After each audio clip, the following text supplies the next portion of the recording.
बहुजन समाज पार्टीतर्फे सांगलीतून टिपूबाई पटवेगार यांचा उमेदवारी अर्ज दाखल।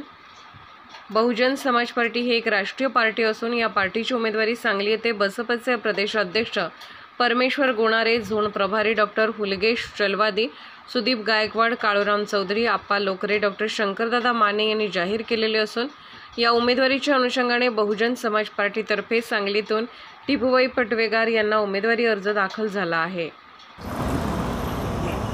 जय भीम।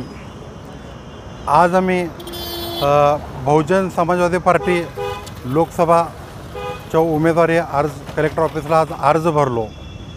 आज अर्ज भरायचं एवढंच कारण आहे की सांगली जिल्ह्यामध्ये काँग्रेसला आम्ही पाठिंबा दिलो असतो, परंतु काँग्रेसवाले भाजपवाले आहेत का भाजपवाले काँग्रेस आहेत ही काय आम्हाला माहितीच होईना।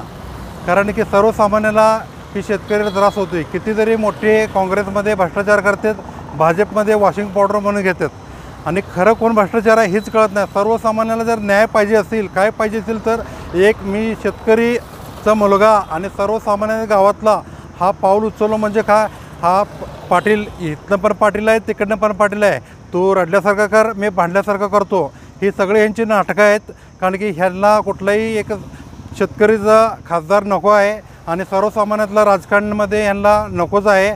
त्यामुळे ह्यांनी सगळं भ्रष्टाचार ह्यांनीच करतात, तू माझं काढ मी तुझं काढतो आणि सर्वसामान्य कुठलं जर उमेदवार विचारताना त्यांना ईडी लावा सीडी लावा ही असं करून राजकारण इतकं खालती गेलं आहे। त्यामुळं सर्वसामान्य आता जनता जागा झालेली आहे। ह्या पाटीलला त्यांची जागा दाखवणार आहे आणि येणाऱ्या काळात आम्ही बहुजन समाजवादी पार्टीकडनं आम्ही ताकदीनं लढू आणि निवडून आमचं बहुजन समाजवादी पार्टी 100% येणार।